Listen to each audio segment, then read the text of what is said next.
بسم اللہ والصلاة والسلام علی رسول اللہ، اما بعد۔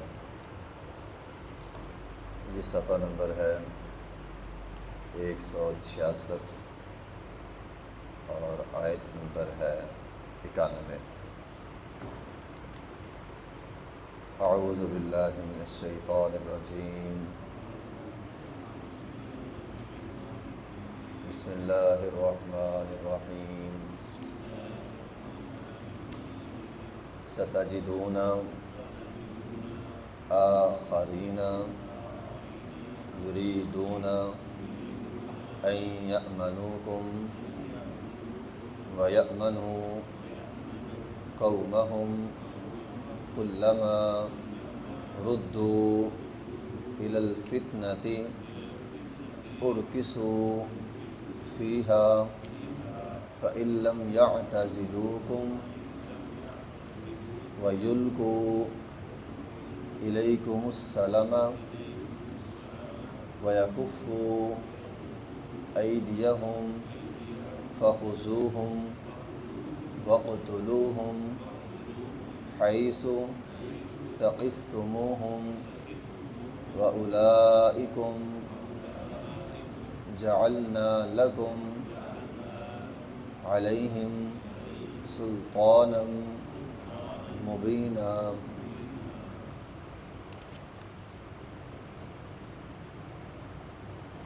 ستجدون ان قریب تم پاؤ گے، آخرین اس کے علاوہ بھی چند لوگوں کو، یریدون جو ارادہ رکھتے ہیں، ان یأمنوکم یہ کہ وہ تمہارے ساتھ بھی امن میں رہیں، ویأمنوا قومہم اور اپنی قوم کے ساتھ بھی امن میں رہیں۔ کلما جب کبھی ردو وہ لٹائے جائیں الی الفتنۃ فتنے کی طرف، ارکسوا فیہا تو چلے جاتے ہیں وہاں پہ۔ فإن لم یعتزلوکم بس اگر وہ فتنوں سے الگ نہ ہوں، ویلقوا الیکم السلام اور تمہاری طرف امن نہ بھیجیں، وَيَكُفُّوا أَيْدِيَهُمْ اپنے ہاتھوں کو نہ روکیں، فَخُذُوهُمْ پکڑو ان کو، وَاقْتُلُوهُمْ ان کو قتل کرو، حَيْثُ ثَقِفْتُمُوهُمْ جہاں بھی تم ان کو پاؤ، وَأُولَئِكُمْ یہی وہ لوگ ہیں، جعلنا بنا دیا ہم نے، لکم تمہارے لیے، علیہم ان کے خلاف، سلطانا مبینہ واضح حجت، واضح دلیل۔ کل کے سبق میں ہم نے منافقین کی قسمیں پڑھی تھی، یہاں آج ایک اور منافق کی قسم ہے، نفاق کی قسم ہے، اور یہ ایک بدترین قسم بیان کی جا رہی ہے۔ اللہ تعالیٰ فرماتے ہیں منافقین میں ایک گروہ ایسا بھی ہے جو اپنے آپ کو بڑا تیز ترار، چلاک، ہوشیار سمجھتا ہے۔ کیا کرتا ہے؟ یریدون ان یأمنوکم ویأمنوا قومہم، جب آپ کے پاس آتے ہیں تو کہتے ہیں ہم پکے شکے مسلمان ہیں، بھی ہم تمہارے ساتھ ہیں۔ جب مشرکوں کے پاس جاتے ہیں تو کہتے ہیں ہم تمہارے ساتھ ہیں، حتیٰ کہ ان کے پاس جا کر ان کے بتوں کی عبادت تک کرتے ہیں۔ تمہارے پاس آتے ہیں، تمہارے ساتھ مل کے نماز پڑھ لیتے ہیں، وہاں جاتے ہیں اور بتوں کی عبادت کرتے ہیں۔ کلما ردوا الی الفتنہ جب بھی کافر انہیں کہتے ہیں آؤ فتنہ برپا کریں، ارکسوا فیہا اس فتنے میں پڑ جاتے ہیں، کہتے ہیں ٹھیک ہے ہم تمہارے ساتھ ہیں، تمہارے ساتھ مل کر لڑیں گے، مسلمانوں کے خلاف لڑیں گے۔ تو کلما ردوا الی الفتنۃ فتنے سے ایک مراد شرک بھی ہو سکتا ہے، جب وہ انہیں کہتے ہیں کہ آؤ ہم بتوں کی عبادت کریں، ارکسوا فیہا تو فوراً کرتے ہیں جی۔ اور دوسرا یہاں مراد قتال بھی ہو سکتا ہے کہ جب انہیں یہاں مسلمانوں کے خلاف کہا جائے آؤ لڑو تو کہتے ہیں ہم تیار ہیں، مسلمانوں کے خلاف جو ہیں وہ لڑتے بھی ہیں۔ یا پھر اسلام کے خلاف انہیں کوئی بھی کام کرنا ہو، ان کو ساتھ ملاتے ہیں، یہ ساتھ مل جاتے ہیں۔ یہ نفاق کی ایک بدترین شکل ہے، بدترین قسم ہے۔ قرآن کی اس آیت کے اس حصے سے ہمارے لیے بہت زیادہ سبق ہے اور بڑا اہم سبق ہے۔ ایک سبق یہ ہے کہ دوستی اور دشمنی ساتھ ساتھ نہیں چلتی۔ جو بندہ یہ کام کر رہا ہے نا، آپ کے ساتھ دوستی بھی رکھتا ہے اور وقفاً آپ کے ساتھ دشمنی بھی رکھتا ہے، یہ بدترین منافق ہے۔ بدترین منافق ہے یہ۔ دوسری بات یہ ہے کہ اگر کوئی بندہ آپ کو بلاتا ہے گناہ کی طرف، آزمائش کی طرف، آپ کا ایمان کمزور ہے، بندے کو وہاں نہیں جانا چاہیے۔ جہاں پتہ ہونا گناہ کے کام ہونے وہاں نہ جائے، فتنے میں پڑنے کا خدشہ ہے۔ اور نبی علیہ الصلوۃ والسلام نے واضح حکم دیا ہے فتنوں میں نہیں پڑنا، بلکہ ایک حدیث میں یہاں تک الفاظ ہیں، آپ نے مثال، لمبی ساری حدیث ہے، مثال دے کر یہ بات جو ہے وہ سمجھائی تھی۔ فرمایا ایک راستہ ہے، اس راستے کے اطراف میں پردے لٹکے ہوئے، راستے کے آغاز میں ایک پکارنے والا کہتا ہے سیدھا چلتے جاؤ گے کامیاب ہو جاؤ گے، اگر پردوں میں جھانکنے کی کوشش کی تو تباہ ہو جاؤ گے۔ اب انسان ہے نا، جس چیز سے منع کیا جائے وہاں بھاگ کے جاتا ہے۔ نبی علیہ الصلوۃ والسلام نے فرمایا بندے جائیں گے سیدھا چلتے چلتے، بندے کہیں گے اچھا میں اندر تو نہیں جاتا، پردہ اٹھا کے دیکھتا ہوں اندر ہے کیا۔ فرمایا لوگ پردہ اٹھائیں گے، جس نے اٹھایا وہ اس فتنے میں واقع ہو گیا۔ آپ جہاں جا رہے ہیں اگر وہاں گناہ کا کام ہو رہا ہے، آپ بھی وہ گناہ کریں گے، آپ بھی اس فتنے کے اندر مبتلا ہو جائیں گے۔ اسی لیے تو فرمایا غلط مجلس کا انتخاب نہ کرو، غلط بحث نہ کرو۔ ایک تو بندے کے پاس ایمان کمزور ہے، دوسرا اس کے پاس علم کمزور ہے، اور بندہ یہاں بیٹھ کے بڑی بڑی بحثیں کرے، عقائد پر مبنی، شرک پر مبنی، تقدیر پر مبنی بحثیں کرے۔ ایک تو علم نہیں ہے، ایک ایمان کمزور ہے، تو پھر بندہ فتنے میں مبتلا ہوگا۔ نبی علیہ الصلوۃ والسلام نے اشارتاً ایک دفعہ حدیث میں یہاں تک کہہ دیا تھا، ہمارے بندے کے پاس علم ہوتا نہیں ہے، بندہ بڑی بڑی بحثیں کرتا ہے، حتیٰ کہ بندہ کہہ دیتا ہے اللہ کو کس نے پیدا کیا۔ یہاں تک جملے بندے کے دماغ میں آ جاتے ہیں۔ اور اگر میں آیت کے اس حصے کو، آج یہ جو موجودہ صورتحال ہے اس کے مطابق اگر ہم پڑھیں تو بندے کے پاس علم بھی کوئی نہیں، ایمان بھی کمزور ہے، اور یہاں پہ بیٹھ کے لوگ سارا دن بحثیں کرتے ہیں فوج کو یہ کرنا چاہیے، فوج کو وہ کرنا چاہیے، فوج کو یہ کرنا چاہیے، کہ تیرا اس کام سے کیا تعلق ہے۔ اچھا یہ تو بڑی بڑی باتیں ہیں، ہم یہاں بیٹھتے ہیں، لوگ ہمارے پاس آتے ہیں، ایک بندہ ہے عامی بندہ ہے، دین کا اسے زیادہ پتہ نہیں ہے، آ کر کیا کہتے ہیں قاری صاحب فلاں بندے نے یہ غلطی کی ہے اسے بتلائیں۔ سوال تو یہ ہونا چاہیے نا قاری صاحب وہ بندہ کام کر رہا ہے، غلط کر رہا ہے، صحیح کر رہا ہے، پہلے یہ تو تصدیق کر لیں غلط ہو رہا ہے صحیح ہو رہا ہے۔ قاری صاحب فلاں غلطی کر رہا ہے اسے بتائیں۔ اور اس لیے یہاں پہ کسی نے کہا تھا قاری صاحب ان لوگوں کی نماز نہیں ہوئی انہیں بتائیں، پتہ نہیں بھی ہماری ہوئی ہے کہ نہیں ہوئی۔ پہلے بندہ سوال تو اپنا کنفرم کر لے یہ کام صحیح بھی ہو رہا ہے نہیں ہو رہا۔ اپنی طرف سے بندے ذہن میں سوچ لیتے ہیں یہ غلط ہو رہا ہے اور ایسا ہونا چاہیے۔ اسی طرح بندے یہاں پہ بیٹھ کے فوج کو مشورے دے رہے ہیں، اب رات سے بحث چل رہی ہے، وہ جی ان کو صلح نہیں کرنی چاہیے، دیکھو انہوں نے غداری کر دی۔ وہ جہاں بیٹھے ہیں انہیں زیادہ پتہ ہے، ہو سکتا ہے انہوں نے نہ کی ہو۔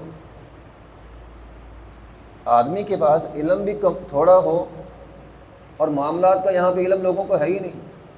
میں تو یہ سمجھتا ہوں ہماری نسل نے تو شاید کبھی جنگ دیکھی نہیں ہے، یہ جو پرانے بزرگ ہیں انہوں نے تو جنگیں شاید دیکھی ہوں گی، نئی نسل نے تو جنگ ہی نہیں دیکھی، ان کو کیا پتہ کیا جنگ ہوتی ہے۔ جنگ میں اپنوں کا نقصان بھی ہوتا ہے، دشمن کا بھی ہوتا ہے۔ اس لیے انسان کو جس چیز کے بارے میں مکمل علم نہ ہو، ایمان کمزور ہو، قرآن کیا کہتا ہے ردوا الی الفتنہ، وہاں نہ جائیں، فتنے میں پڑ جائیں گے، ارکسوا فیہا، اس فتنے کا شکار ہو جائیں گے۔ ایسے یہاں پہ بیٹھ کے آپ فوج کے بارے میں بدگمانیاں کری جا رہے ہیں، کتنا بڑا گناہ ہے۔ ایسے کام نہیں کرنے چاہیے جن کے پاس بندے کا علم نہ ہو۔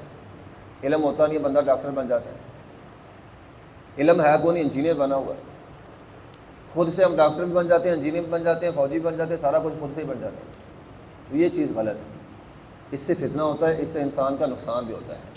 تو قرآن کیا کہتا ہے یہ کام نہیں کرنا بھی، علما ردوا الی الفتنہ، جس چیز کے بارے میں زیادہ علم نہ ہو وہاں پہ نہ جائیں۔ فتنے کا اندیشہ ہے ارکسوا فیہا، وہ وہاں پہ جاتے ہیں اور اس فتنے کا شکار بھی ہو جاتے ہیں۔ فإن لم يعتزلوکم، اب اگر اس آیت کو اور پچھلی آیت کو ملا کے پڑھیں تو منافقین کی 5 قسمیں ہیں۔ منافقین کی کتنی قسمیں؟ 5۔ ایک منافق وہ نبی علیہ الصلوۃ والسلام کے زمانے میں، اب دیکھو 5 قسمیں بنتی ہیں ٹوٹل۔ ایک منافق وہ تھا جو مدینے میں رہتا تھا، زبان سے کلمہ بھی پڑھتا تھا لیکن اس کے عمل میں تضاد تھا، تو نبی علیہ الصلوۃ والسلام نے ایسے منافق کا علاج کیا کیا؟ آپ نے نرمی کی، سختی نہیں کی۔ بعض صحابہ کرام نے پوچھا جی ہم ان کو قتل کر دیں، یہ منافق ہے؟ فرمایا نہیں کرنا۔ فأعرض عنہم، قرآن میں حکم آ گیا ان سے اعراض کرنا ہے۔ وقل لہم قولا بلیغا، پیچھے ہم پڑھائیں، قرآن کہتا ہے ان کے ساتھ نرمی کے ساتھ بات کرنی ہے، احسن انداز میں بات کرنی ہے۔ ایک یہ منافق ہے۔ دوسرا وہ منافق تھا جو مدینے سے باہر رہتا تھا، وہ کھلم کھلا نفاق کرتا تھا، کھلم کھلا کافروں کے ساتھ مل کر مسلمانوں کے خلاف لڑتے بھی تھے۔ تو قرآن نے ان کے بارے میں یہ حکم دیا اگر یہ ہجرت کر کے مدینہ آ کے اپنے ایمان کو ثابت نہیں کرتے تو یہ ان کا شمار کافروں میں ہوگا، چونکہ یہ تمہارے خلاف لڑتے بھی ہیں۔ ان کا تمہارے خلاف لڑنا ان کے کفر کو واضح کرتا ہے، اس لیے ان کا حکم کافروں والا ہے۔ تیسرے وہ منافق جنہوں نے معاہدہ کر لیا تھا، تو اگر منافق ہو یا کافر ہو، اگر آپ کے ساتھ کسی کام پہ معاہدہ کر لیتا ہے تو اسلام یہ کہتا ہے معاہدہ کر لیا ہے، اس کو قتل نہیں کرنا۔ چوتھے نمبر پر وہ منافق جو ہیں تو منافق یا ہیں تو کافر لیکن اپنے خاندان کی وجہ سے، اپنے علاقے کی وجہ سے مجبور کر دیے گئے ہیں، وہ مجبوراً آپ کے خلاف کھڑے ہیں۔ قرآن یہ کہتا ہے، جس طرح کل ہم نے بات پڑھی ہے، ان کی مجبوری کو سامنے رکھتے ہوئے انہیں کچھ نہیں کہنا، ان کے ساتھ نرمی کرنی، اور یہ بندے نے جانچنا ہوتا ہے فلاں بندہ میرے خلاف کھڑا ہے، کہیں مجبور تو نہیں ہے۔ اچھا مجبور ہے یا نہیں ہے؟ اگر تو وہ لڑ رہا ہے پھر تو اس کا حکم ایک ہی ہے، وہ آپ کے خلاف ہے۔ اگر آپ کے خلاف آیا ہے لیکن لڑتا نہیں ہے، ایک طرف رہتا ہے، تو پھر بندے کو غور کرنا چاہیے، ہو سکتا ہے مجبور ہو۔ ایسے لوگوں کے بارے میں فرمایا نرمی اختیار کرنی ہے۔ 4 ہو گئے، اور 5ویں جو اس آیت میں بیان ہوئے، جو تمہارے پاس آ کر نمازیں پڑھیں اور کافروں کے پاس جا کر بتوں کی عبادت کریں۔ وہ جملہ لوگ بولتے ہیں جیسا دیس ویسا بیس، تو یہ نفاق کی بدترین قسم ہے۔ عقائد کے معاملے میں جیسا دیس ویسا بیس نہیں ہونا چاہیے، کم از کم عقیدے کے معاملے میں کوئی سمجھوتا نہیں ہے۔ اللہ تعالیٰ نے سورہ کافرون نازل کی تھی، قل یا ایھا الکافرون لا اعبد ما تعبدون۔ وہ کہتے تھے آپ کچھ دن ہماری عبادت کر لیں بتوں کی، ہم آپ کے رب کی عبادت کر لیں گے۔ فرمایا نہیں، عقائد پر کوئی سمجھوتا نہیں ہے۔ تو یہ منافقین کی بدترین قسم ہے۔ تو ایسے لوگوں کے بارے میں فرمایا فَإِن لَّمْ يَعْتَزِلُوكُمْ، ان کے اندر اگر یہ 3 کام کر لیں تو پھر ان کی جان بخشی ہے، اگر یہ 3 کام نہیں کرتے تو کوئی جان بخشی نہیں ہے۔ فَإِن لَّمْ يَعْتَزِلُوكُمْ، جب جنگ ہو تو یہ الگ ہو جائیں، اگر یہ الگ بیٹھے ہیں تو ٹھیک ہے، انہیں کچھ نہیں کہنا۔ وَيُلْقُوا إِلَيْكُمُ السَّلَامَ، امن کا مطالبہ کرتے ہیں، ٹھیک ہے، انہیں کچھ نہیں کہنا۔ وَيَكُفُّوا أَيْدِيَهُمْ، سامنے تو آ گئے لیکن اپنے ہاتھ کو روک لیا، تلوار نہیں ماری، بظاہر پکڑی بھی ہے لیکن مارتے نہیں ہیں، تو پھر بھی انہیں کچھ نہیں کرنا۔